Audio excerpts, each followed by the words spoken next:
크라켄 거래소가 스테이킹 서비스를 중단합니다. SEC의 명령인데요. 본격적인 규제의 칼날이 휘둘려지고 있는 게 아닌가? 자세한 내용 함께 살펴봅니다.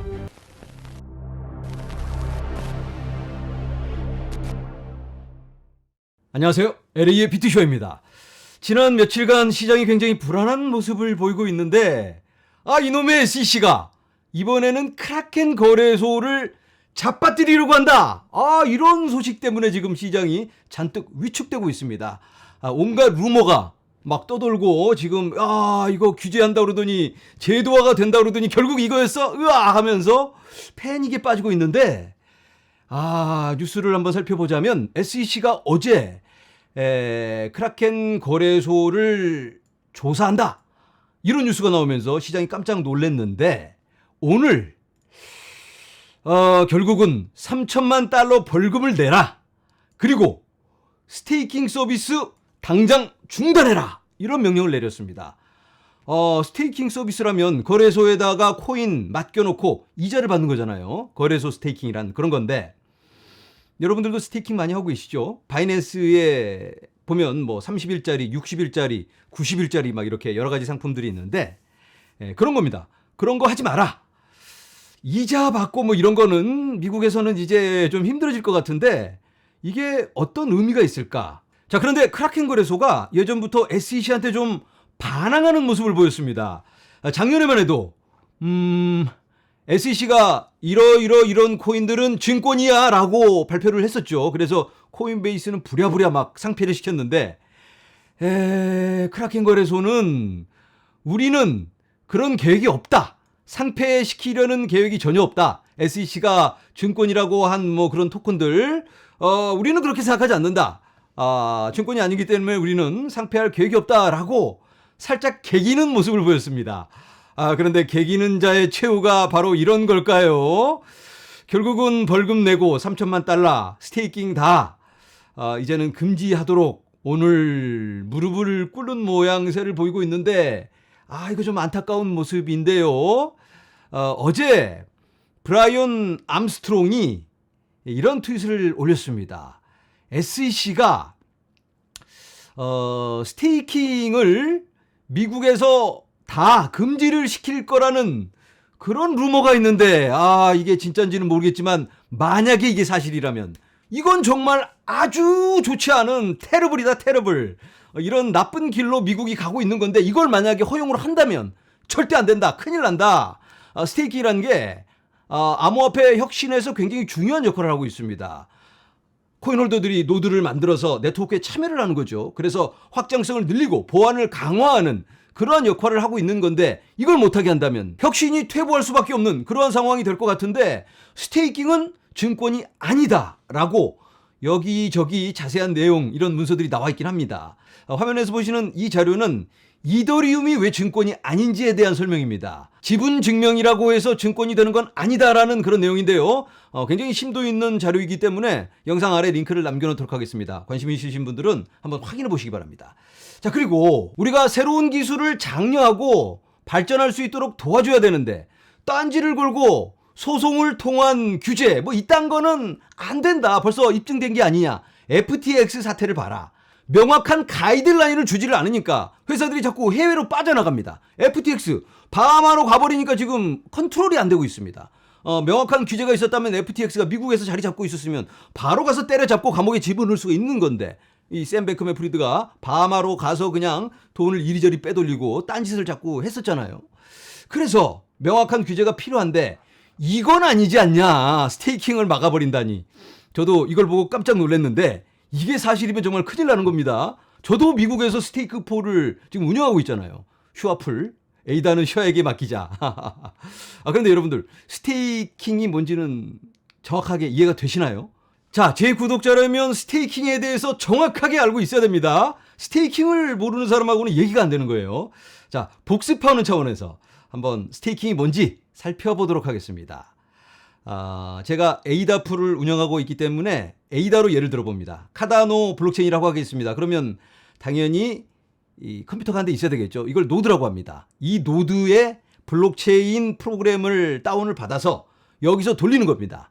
합의 알고리즘을 통해서 기록을 하고 블록을 만들고 또 블록을 만들고 이렇게 만들어 나가는데 한 대만 있으면 탈중앙화가 아니죠. 그래서 여러 개의 노드가 이렇게 만들어집니다. 그런데 제가 만약에 이 노드에 참여를 하고 싶다. 그럼 어떡할까요? 컴퓨터를 한 대 딱 사서 이 칼다노 블록체인을 다운을 받습니다. 그리고 저도 노드 운영자가 되는 겁니다. 그런데 제가 에이다를 한 개를 가지고 있다고 하겠습니다. 그러면 한 개만큼 블록을 만들 수가 있습니다. 이게 지분 증명입니다. 얼마만큼의 지분을 갖고 있느냐. 그런데 각 노드마다 노드 운영자가 있습니다. 이런 사람들이 주인인 거죠. 여기도 노드 운영자가 있고 노드 운영자가 이렇게 있는데 이 사람은 예를 들어서 2개의 에이다를 갖고 있다고 하겠습니다. 그리고 이 사람은 4개의 에이다를 가지고 있습니다. 그러면 저는 블록을 1개 만들 동안 이 사람은 2개를 만들고 이 사람은 4개를 만드는 겁니다. 지분만큼 블록을 만들 수 있고 그만큼 보상을 받는다. 이걸 스테이킹이라고 하는 겁니다. 스테이킹이란 지분 증명, 프루프 오브 스테이크, 그 지분 증명 합의 알고리즘에 맞추어서 이런 식으로 보상을 받는다. 이걸 보상을 받는 걸 스테이킹이라고 한다. 자, 그런데 만약에 여러분이 스테이킹에 참여하고 싶다. 그럼 어떻게 할까요? 이게 여러분이라고 하겠습니다. 자, 여러분이 스테이킹을 하고 싶은데 여러분도 에이다를 1개 가지고 있습니다. 이 1개를 스테이킹을 하고 싶은데 컴퓨터를 셋업하려니까 너무 골치 아파요. 그래서 이 사람한테 대신 위임을 하게 됩니다. 위임을 한다는 건 코인을 갖다 주는 게 아니에요. 코인을 그대로 가지고 있고 내 코인을 당신 컴퓨터에서 쓸 수 있게 해주세요 하고 연결만 해주는 겁니다. 컴퓨터 노드 서비스를 사용하게 해주고 수수료를 받는 겁니다. 코인을 보내는 게 아니다. 굉장히 중요합니다. 그리고 또 어떤 사람이 나도 할래. 이 사람은 코인을 2개를 가지고 있습니다. 그러면 이 사람도 이 코인을 이 노드에 보내는 게 아니고 연결만 해주는 겁니다. 그래서 당신 컴퓨터에서 블록을 만들 때 내 것도 사용해라. 그러면 제 노드에는 에이다가 하나, 둘, 셋, 4개가 있습니다. 그래서 저는 4개만큼 블록을 만들 수 있고 거기에 따른 보상을 받을 수가 있다. 자, 다시 한번 정리하자면 이 사람은 코인을 4개를 가지고 있고 이 사람은 2개를 가지고 있고 저도 4개를 가지고 있습니다. 그래서 이 사람은 4개만큼 블록을 만들 수 있고 이 사람은 2개만큼, 저는 4개만큼. 이게 지분 증명이다. 자, 그리고 이 노드 운영자들이 이 코인을 어디로 보내놓고 이자를 받는 게 아니다. 코인은 보관해놓고 이 서버를 열심히 돌려서 개인의 노력으로 이 보상이 만들어지는 겁니다. 그리고 이 노드 운영자마다 보상이 달라요. 열심히 관리 잘해서 퍼포먼스를 좋게 하면 더 많은 보상을 받을 수도 있고, 그래서 어떤 주식처럼 딱 정해진 가격이 똑같이 올라갔다 내려갔다 하는 게 아니고 개인마다 다르다. 그래서 공동기업이라고 보기도 굉장히 어렵습니다. 그래서 스테이킹을 증권이라고 보기가 굉장히 어려운 건데, 그리고 이런 사람들 있죠. 이 사람들은 아무것도 안 하고 이 관리자가 열심히 노드 돌려서 보상을 만들어줬잖아요. 그러면 3자에 의한 수익인데 그러면 이것도 증권으로 봐야 할까? 이건 조금 생각이 필요한데, 자, 코인을 일단 어디로 보낸 게 아닙니다. 자기 지갑에 거의 보관하고 있습니다. 코인은 이 사람 주머니에 있다. 이 사람한테 보낸 게 아니고 어디다 맡겨놓고 이자를 받는 게 아닙니다. 그리고 이런 서비스는 여기다 맡기나 여기다 맡기나 거의 비슷비슷합니다. 큰 차이는 없습니다. 마치 웹사이트 호스팅 회사를 찾는데 이 회사에 맡기나 이 회사에 맡기나 뭐 다운이 좀 될 수도 있겠지만 기본적인 서비스는 똑같은 겁니다. 그래서 이걸 이 3자에 의한 수익이다라고 보기엔 좀 어렵습니다. 자, 이제는 다른 시나리오를 한번 살펴보도록 하겠습니다. 이 사람이 개인이 아니고 거래소라고 하겠습니다. 거래소. 크라켄이 이번에 금지를 당했죠. 이 거래소가 크라켄 또는 바이낸스라고 한다면 여러분들 바이낸스에 스테이킹 할 때 어떻게 하죠? 여러분들의 코인을 이리 보냅니다. 보내서 제 코인 좀 불려주세요. 이게 스테이킹인 거죠. 제 것도요. 이렇게 보내면 그러면 이 거래소가 알아서 아까처럼 노드를 돌려서 보상을 받게 되겠죠. 블록 보상을 지금 7개입니다. 이제 7개만큼 보상을 받아서 이 3개에 대한 보상을 이 친구들한테 이제 보내주는 거죠. 얘다 하고 이렇게 코인을 줍니다. 얘는 1개만큼, 얘는 2개만큼. 그런데 중요한 게 이 코인을 보내버리는 겁니다. 거래소로. 내가 코인을 만질 수도 없고 내 손에서 벗어나서 이 거래소만 바라보고 있어야 되는 거예요. 거래소가 만들어주길 간절히 바라고 있는 건데, 그리고 기간을 정해놓고 찾을 수 없습니다. 이게 조금 아까하고는 많이 다른 모델이 되겠죠. 그리고 또 한 가지 생각해 봐야 될 게 이 거래소가 이 고객들한테 받은 이 코인을 이 스테이킹 풀에 넣어놓고 일반적인 그런 스테이킹을 하지 않고 만약에 몰래 이걸 어디 이자 주는 대로 따로 돌려서 이자 놀이를 해서 이걸로 불린 다음에 엄청나게 많이 불리고 위험하게, 그래서 이 친구들한테 이거 스테이킹해서 받은 거야 하고 나눠준다면 이것도 문제가 될 수가 있겠죠. 이런 투명성이 많이 없기 때문에 이런 거래소에 대한 제재가 좀 더 세게 있는 게 아닌가 하는 예상을 해볼 수가 있겠습니다.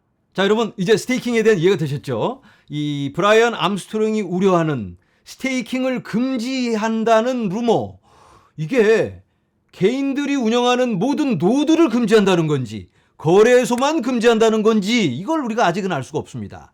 그런데 모든 스테이킹을 금지시킨다, 슈와플까지 금지를 시킨다, 이건 좀 말이 안 되는 것 같은데, 이건 좀 지켜보면서 우리가 어떻게 이 규제의 방향이 흘러갈지는 함께 살펴봐야 될 것 같습니다. 자, 규제 관련 소식 몇 가지 더 살펴보도록 하겠습니다. 암호화폐 회사와의 관계를 끊으라는 미국 규제 당국의 압력을 받고 있는 은행들. 은행들이 살 길을 찾아보려고 여기저기 암호화폐 관련 기웃기웃거리고 있는데, 그걸 못하게 하려고 지금 은행은 미국 당국에 의해 암호화폐 산업의 서비스를 제공하지 못하도록 막고 있는 것으로 알려졌습니다. 자, 은행들이 어떻게 해야 될까? 그들이 FED 연방준비제도와 FDIC 연방예금보험공사로부터 엄청난 압력에 직면하고 있다라고 말을 합니다. 규제당국은 뒤에서 은행 리더십을 위협하고 괴롭힌 다음 은행이 여전히 암호화폐를 보관하거나 암호화폐 고객에게 서비스를 제공할 수 있다는 점을 강조하는 공개 지침을 발표합니다. 그러니까 겉으로는 너희들 암호화폐 사업해도 돼, 괜찮아 하면서 뒤에서는 너 하면서 이렇게 죽어 하면서 째려보고 있으니까 소형은행들을 말하는 겁니다. 소형은행들은 이걸 하기가 살 길을 찾기가 굉장히 어려워지는 상황이죠. 대형은행들이야 연준의 친구니까 다 알아서 실속을 차리고 또 준비를 해놓고 나중에 때가 되면 또 그때 가서 딱 얹어서 실리를 취하겠지만, 소형은행들은 좀 어려울 수가 있겠다라고 볼 수가 있겠습니다. 그리고 로컬 비트코인스라는 회사가 서비스를 종료합니다. 여기는 개인 대 개인 암호화폐 교환 서비스를 하는 데인데요. 저도 예전에 이 로컬 비트코인을 통해서 비트코인을 매수한 적이 있는데, 개인 대 개인으로 만나서 거래를 할 수도 있고 또 은행 계좌로 보내주면 비트코인을 받게 됩니다. 그런데 돈 받고 코인 안 보내주면 큰일 나겠죠. 그래서 이 평점이 높은 사람들한테 일단 조금 해보고 돈이 보내지고 코인이 오면 그 다음에 좀 더 큰 금액으로 이렇게 하게 되는데, 그런데 요즘 불미스러운 일도 많이 생기고 개인 대 개인으로 거래를 하다 보면 또 골치 아픈 일도 많이 있겠죠. 그래서 좀 사업이 시들시들해져 가고 있었는데, 그런데 결정적으로 폐쇄를 하게 된 게 미국 금융범죄 집행 네트워크가 이 로컬 비트코인의 이 플랫폼을 언급한 후에 바로 문을 닫았습니다. 왜냐하면 비트라쪼, 여기 돈 세탁 관련 러시아 회사, 여기에 대한 제재가 있다, 얘네들 뭐 조사한다, 이런 얘기가 나오니까 로컬 비트코인도 아이고 무서워 하고 얼른 폐쇄를 시켜버렸습니다. 무슨 불법적인 이유가 있었던 건 아니라고 하는데, 그래도 꼬투리 잡힐까봐 개인 대 개인으로 거래를 하다 보면 또 자기네들이 차단을 못한 그런 거래가 있을 수도 있는 거니까 이런 책임 회피를 하기 위해서 폐쇄를 한 걸로 이해가 됩니다. 자, 제도화의 과정이 부정적인 것만은 아닙니다. 미시시피 상원에서 암호화폐 채굴자들을 보호하는 법안을 통과시켰습니다. 긍정적인 뉴스죠. 암호화폐 산업이 전반적인 경제 구조에 도움이 된다, 에너지 공급이 더 안정적으로 이루어질 수가 있죠. 텍사스의 예를 보면 알 수가 있습니다. 그래서 미시시피도 따라 함께 가는 걸로 보여집니다. 네, 2023년은 제도화의 해가 될 거다라고 말씀을 드렸는데, 이렇게 막상 규제 어쩌고 저쩌고 칼날이 슉슉슉 날아다니니까 이거 살짝 긴장이 되죠. 그렇지만 되어져야 할 건 되어져야 하지 않을까, 이런 생각이 들고요. 그리고 또 한 가지 기대해 보자면 게리 갠슬러가 올해는 좀 잘려야 하지 않을까, 이런 루머가 있어서 그렇게 되면 좋겠다. 미래 발전을 함께 할 인물은 아닌 것 같아서 여러분들의 생각은 어떠신가요? 그게 모두를 위해서 낫지 않을까 이런 생각이 들죠. 네, 어쨌든 여러분들 힘든 시간을 지금 살짝 지날까 말까 하고 있는데 모두들 용기 내시고 저는 다음 영상에서 여러분들 다시 찾아뵙도록 하겠습니다. 여러분 감사합니다.